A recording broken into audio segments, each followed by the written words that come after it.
وإن السلام الصومالي وين ميل بواجوكتان سلامة إسلامك السلام عليكم ورحمة الله وبركاته سلام كدب ما شاء الله الحمد لله سفر كيجي وان تغي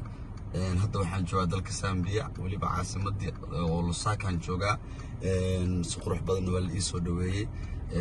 صومالي وين يضمان خاصة الذي وماش أقول تغي فمل كيجا مركا dad badan oo isla wareegayeen meesha aan aaday inta badan dad badan baan ogeyn anigu waxaan joogaa dalka Zambia oo aan ku suganahay oo dal shidan ah ma sha Allah waxaan rabay inaan ka hadlo oo muhiim ah aan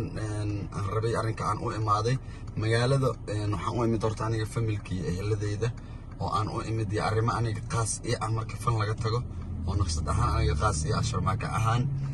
waxaan rabay inaan ogeysiiyo Soomaali weyn iyo dhamaan faniskeyga meel walba ay joogaan dunida kaga sugan yihiin dalka Zambia in aanan u imaan inaan wax barnaamij ama fan wax ku saabsan aan ku qabtaa ama showyo oo kaleeto ama barnaamij show oo kale inaan ku qabto uma imaanin arrimo aniga ii qaas ah oo aan u imid familkeyga u imid waa arrimo ay qaas ii wadaan insha Allah meeshaan email ka sii wacan insha Allah waan gaari doonaa team sharma boyn waxaan jeclahay team taana dhamaan inay nala socdaan waxa idin leeyahay niman yahow waxa ogaataan oo alaabta ka buuxstaan oo aad ku jiiftaan oo aad ku soo toostaan wax barnaamij la dhaho iyo wax show la dhaho iyo wax fan ku saabsan haba yaraatee in aan u imaanin dalka Zambia ee aan u imid arrimo aniga ii qaas ah iyo howlo aniga ii gooni ah iyo familkeyga iyo adeeraday waan u imid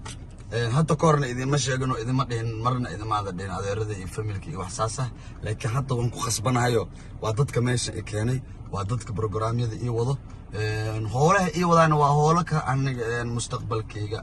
ka dhana oo aniga ii gaar ah marka waxaan u sheegayaa faniskeyga asxaabteeda hadalka aan idinku sii dheereynin muhiimadda aan raba videoga inaan uga hadlo wuxuu ahaa in aan aniga wax show la dhaho aan Zambia ku qabanaynin kuna qaban doonin haddana kuma qabanayo waligeyna kuma qaban doono macnaha umaba imaaninbo Zambia waxa oo imid arrimo aniga ii qaas ay mustaqbalkeyga arrimahayga iyo familkeyga waana idin salaamayaa dhammaan